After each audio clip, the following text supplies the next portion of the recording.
네, 이제 조선의 문화에 대해서 한번 살펴보도록 하겠습니다. 우리가 정치도 살펴봤고 경제도 살펴봤고 경제를 통해서 사회가 어떻게 변했는지를 살펴봤죠. 이제 조선의 문화에 대해서 한번 조선 전기와 후기, 그리고 조금 더 디테일하게 보게 되면 조선 전기 중에서도 한 15세기 정도 시기, 그리고 16세기 정도 상황, 이제 이런 것들을 한번 나눠서 살펴보도록 하겠습니다.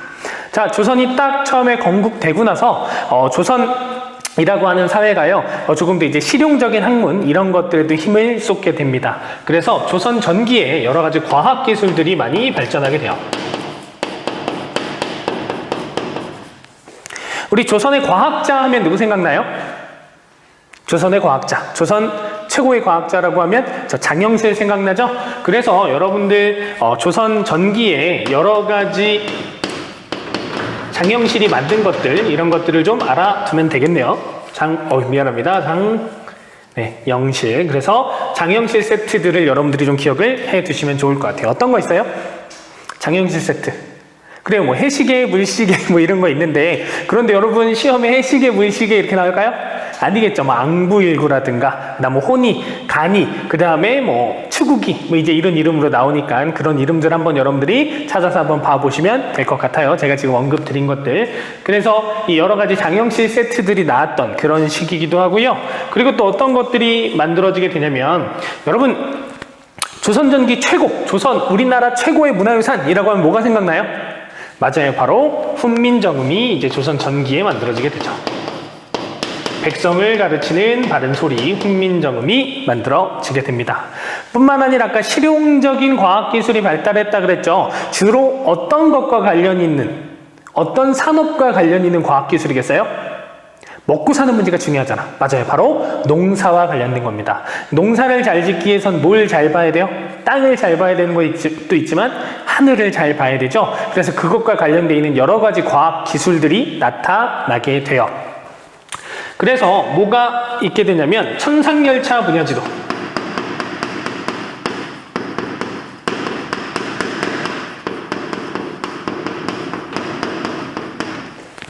하늘에 뭘 잘 보는 거예요? 별을 잘 보는 거잖아. 이게 천문도입니다. 그래서 이 천문도를 바탕으로 해서 농사지을 때를 제대로 보게 되는 거고요. 그것을 바탕으로 만든 달력이 있는데 그 달력이 칠정산입니다. 역법이라고 부르죠. 달력을 계산하는 그런 방법이에요. 그래서 그 전에는 중국을 기준으로 했단 말이야. 그러니까 좀 여러 가지가 다르겠죠. 틀린 것들이 있단 말이야. 그런데 이것을 조선 기준으로 해가지고 이제 이때 씨를 뿌리는 게 정확히 맞아떨어지게 되는 거죠. 시기를 정확하게 계산할 수 있게 이런 천문도도 있었고 그것을 바탕한 역법도 있었어요. 그러면 이제 조선에 맞는 농사 방법도 있어야겠죠. 그래서 농사직설 이라고 하는 우리나라 농사책도 만들어지게 돼요. 시험에 굉장히 잘 나오는 것들이니까 여러분들 한번 잘 봐두면 될 것 같습니다. 그리고 조선 전기의 세계지도가 있어요. 세계지도. 그 세계지도 이름이 좀 긴데요. 혼, 일, 강, 리, 역, 대, 국, 도, 지도. 이거는 이제 여러분들이 아마 한번 봤을 거예요. 중국이 센터에 굉장히 크게 있고 조선은 그 옆에 있는데 조선의 크기도 굉장히 커요. 이제 그런 특징을 갖고 있는 지도가 혼일강리 역대국도 지도입니다. 그래서 그 지도는 중화사상을 보여주는 지도임이기도 하고요. 그리고 자주성을 보여주는 지도, 두 가지 다 해석이 가능한 지도기도 합니다. 이제 이런 것들이 조선 전기에 나타났던, 조선 전기 중에서도 건국 딱 하고 나서 이제 15세기의 상황이 돼요. 사실 문화는 전기 후기로 나누기보다는 전기 중기 후기로 나누기도 하는데, 그렇게 나누면 여러분들이 시기적으로 헷갈릴 수 있겠죠. 그래서 그냥 정치의 흐름대로, 정치의 흐름에서 보면 어떤 사건을 전후로 나눠요? 임진왜란을 전후로, 양난 전후로 나누게 되죠. 그 기준 비슷하게 한번 가보도록 하겠습니다. 자, 그러다 이제 16세기가 되면 정치적으로 어느 세력이 막 성장하는 시기지? 맞아요. 사림이 성장하는 시기죠. 그래서 사림들이 성장하게 되면서 그들의 사상적 기반, 물론 관학파의 사상적 기반도 성리학이지만 사림들이 훨씬 더 공부를 많이 하고 막 이랬잖아. 그래서 이제 성리학이 많이 발전하게 됩니다. 그래서 우리나라의 대표적인 성리학자 둘을 한번 만나볼 건데요. 어떤 사람이 있어요? 1,000원짜리에 있는 이황이 있고요. 그리고 5,000원짜리에 있는 이이가 있죠. 그래서 이 두 사람에 관련된 것들을 조금씩 나눠서 한번 살펴볼게요. 우선 이황 같은 경우는 도덕, 원리 이런 것들을 되게 중요하게 생각을 했습니다. 그래서 그 중에서 이제 리를 강조해요. 혹은 리 강조, 이 강조, 그 성리학의 그 리가 이거거든요.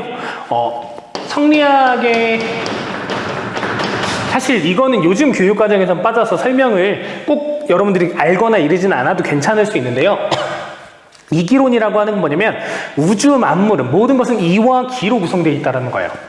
이라고 하는 것이 그 사물의 원리라고 생각하면 되고 기라고 하는 것이 형상이라고 생각하면 좀 쉬워요. 그러니까 물론 이제 윤리적으로 철학적으로 들어오면 깊이 있는 걸 수 있지만 그러니까 그 사물의 본질, 원리 이런 것들이에요. 그럼 컵의 원리, 컵의 본질은 뭐야? 컵은 뭔가 액체를 담아 놓을 수 있는 것, 무언가 액체를 담아서 마실 수 있는 게 컵이죠. 그게 리라는 겁니다. 그렇다면 기는 이게 종이컵이냐 나무컵이냐 무슨 텀블러냐 이런 것들이 기예요. 각각의 현상적인 부분들이라는 거죠.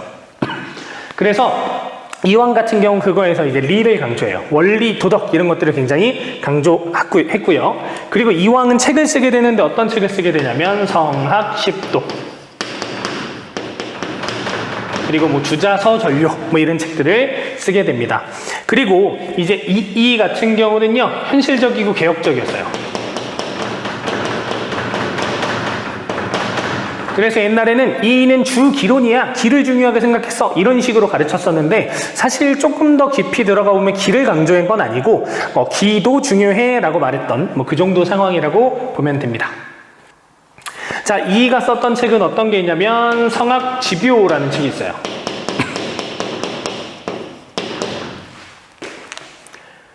그리고 동호문답이라는 책도 쓰게 됩니다.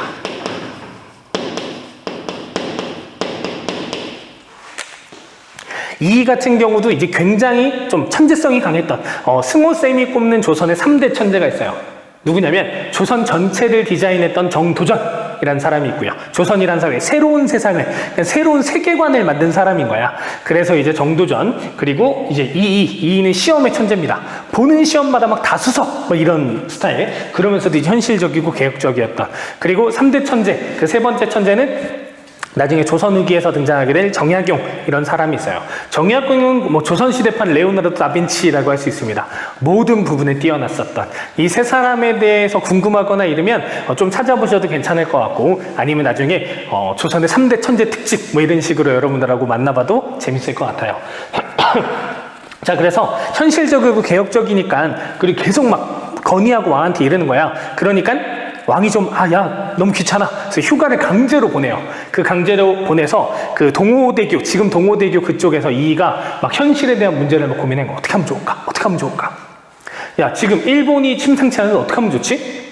지금 그리고 박나베 폐단이나 이런 게 심한데 어떻게 하면 좋지? 지금 이 해답은 누구만 줄 수 있어? 이가 당시 조선 최고 천재잖아. 이 스스로밖에 못 주겠죠. 그래서 자문자답합니다. 야, 일본의 상황이 이런 상황인데 어떻게 하면 좋을까? 그건 우리가 따로 군대를 키우면 되지 않을까? 야, 그런데 지금 박나비 회단이 심한데 어떻게 하면 좋을까? 그건 쌀로 거두면 되지 않을까? 이러면 스스로 문답하는 형식의 책이 동호문답입니다. 자, 그래서 이황과 이 이렇게 좀 보면 되겠죠. 선생님, 근데 지금 이황이 쓴 책이랑 이가 쓴 책이 너무 이름이 비슷해요. 그럼 어떻게 하면 좋을까요? 여러분, 이황 얼마짜리? 이황 1,000원짜리에 있죠. 그리고 이는 얼마짜리에 있어요? 5,000원짜리에 있잖아요.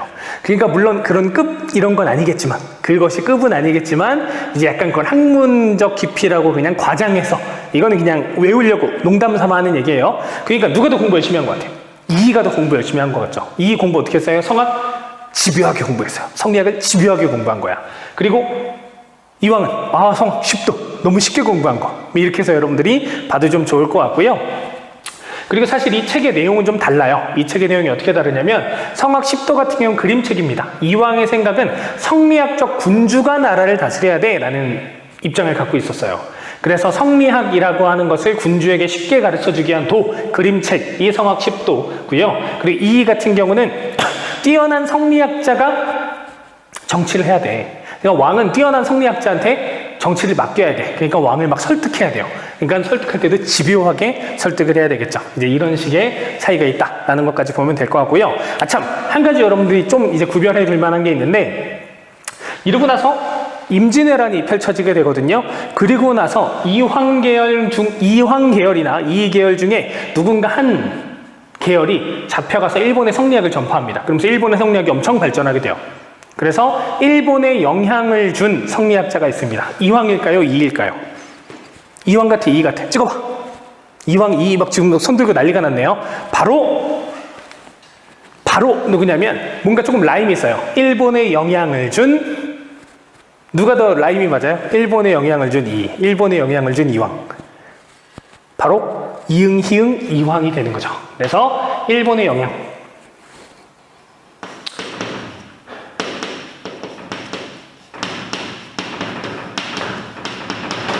일본에 영향을 준 건 이황 계열이다. 그래서 막 이렇게 라임 있게 일본에 영향을 준 이황 약간 뭐 이런 느낌으로 하면 미안합니다. 그러면 좀 더 여러분들이 기억하기 쉬울 수 있겠죠. 그렇게 해서 이제 조선 전기의 문화에 대해서 이렇게 살펴봤습니다.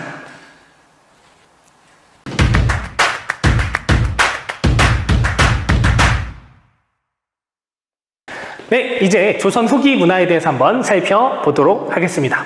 자, 조선 후기 문화에는 굉장히 다양한 모습들, 시기적으로도 기니까 다양한 모습들이 나타나게 되겠죠? 그래서 각각의 모습들, 조선 후기엔 요런 것들이 있었어 라고 하는 거 봐두시면 될 것 같아요. 그래서 조선 후기에 대해서 뭐 먼저 살펴볼 거냐면요. 우선 국학의 경향에 대해서 한번 살펴볼 겁니다. 이 이전까지 조선 사회는 무조건 성리학이 중요해요. 성리학이 너무너무 중요해. 그러니까 성리학을 중요하게 생각하다 보니까 다 뭐에 대해서 공부하냐면 중국에 대해서 공부해요. 중국에 대해서 공부하고 중국 것 그리고 막 이랬단 말이에요. 그런데 국학 아니야. 우리나라 것이라고 하는 흐름이 되는 거죠. 그래서 이제 우리나라 지도가 만들어지게 되죠.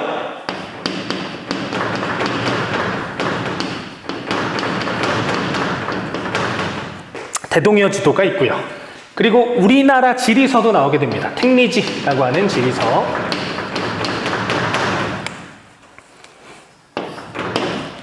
그리고 서양 문물들도 전해지게 돼요. 서양 문물.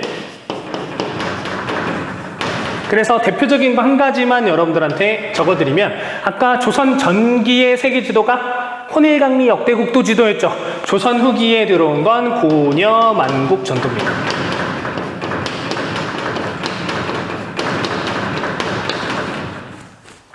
자, 그리고 이제 또 어떤 경향들이 나타나게 되냐면요.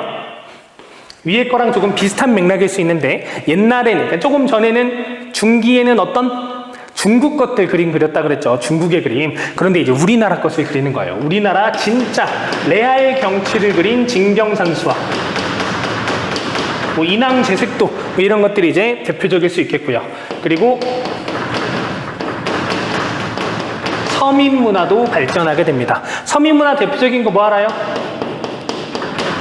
제비 물러나간다 판소리 이런 것들도 있고요. 그림, 김홍도 그림 이런 거 유명하잖아. 풍속화, 민화 이런 것들도 있고요.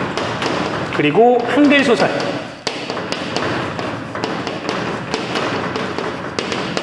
이제 이런 것들이 이제 조선 후기의 문화라고 할 수 있습니다. 그리고 조선 후기의 학문적 경향에 대해서도 여러분들한테 말씀을 드리게 되면 어떤 것이 있었냐면 양명학 이런 것들 등장을 해요. 양명학은 무엇을 중요하게 생각하는 거냐면 실천을 중요하게 생각하는 거예요. 실천. 그래서 지행합일 이런 얘기가 나오면 양명학과 관련된 거구나 라고 여러분들이 생각을 하면 됩니다. 그리고 조선 후기에서 이제 제일 중요한 게 있는데 어떤 게 중요하냐면 실학 중요합니다. 실학. 그래서 이 실학에 대해서는 따로 이제 박스를 만들어 가지고 한번 여기다가 그려보면 될 것 같아요. 자, 실학의 흐름은 이제 두 가지로 나뉘게 되는데 어떻게 나뉘게 되냐면 중농학파와 중상학파로 나뉘게 돼요.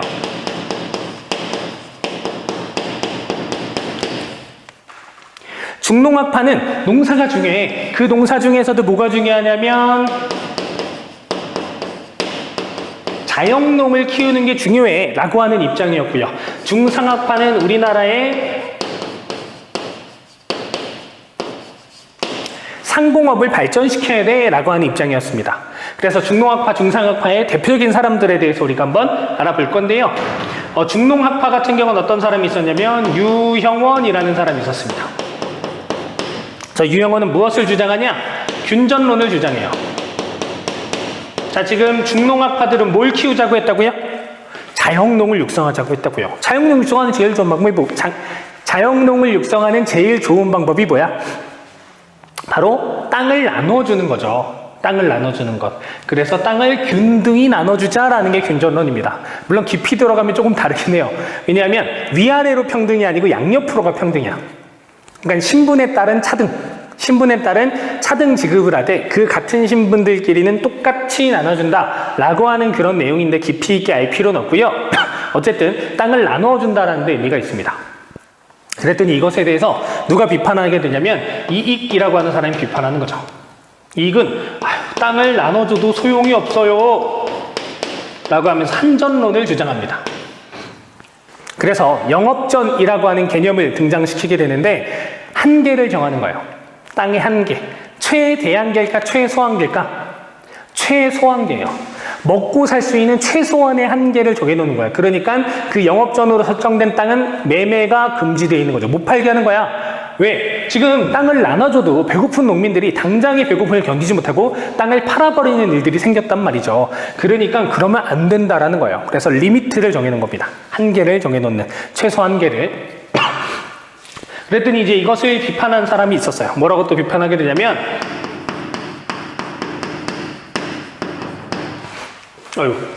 미안합니다. 아까 조선의 3대 천재라고 얘기해놓고 정약용이 비판해요. 그런 한계를 정해놔도 제도를 악용하고 권력이 있는 그런 지배층, 기득권들이 그런 땅들을 다 뺏어가서 결국 자영농 육성이 안 됐다라는 거예요. 그래서 무엇을 주장하냐면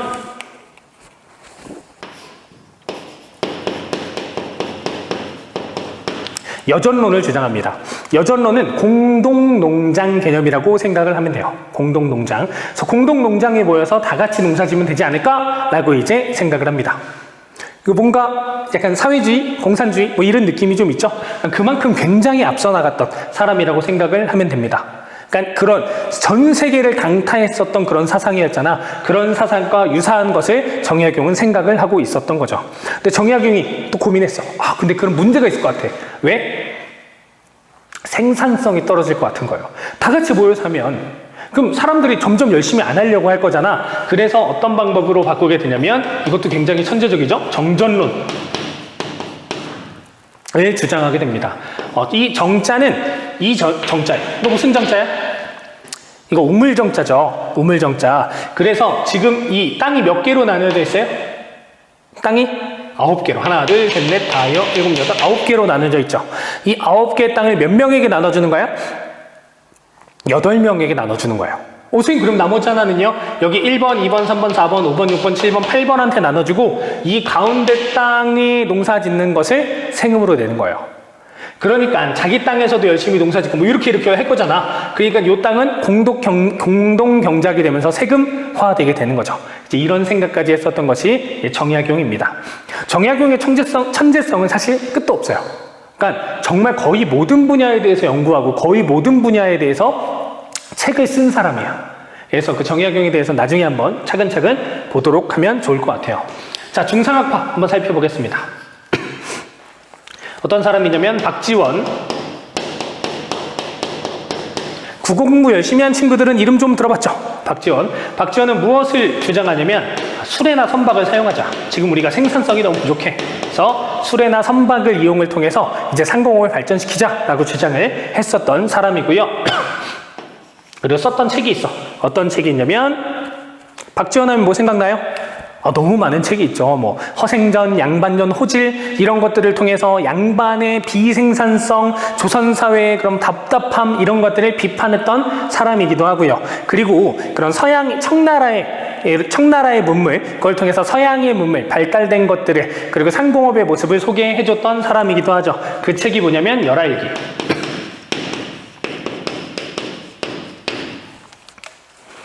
이게 박지원입니다. 그리고 중상학파 중에 또 대표적인 사람 박제가가 있어요. 박제가는 무엇을 주장하게 되냐면 소비론을 주장합니다.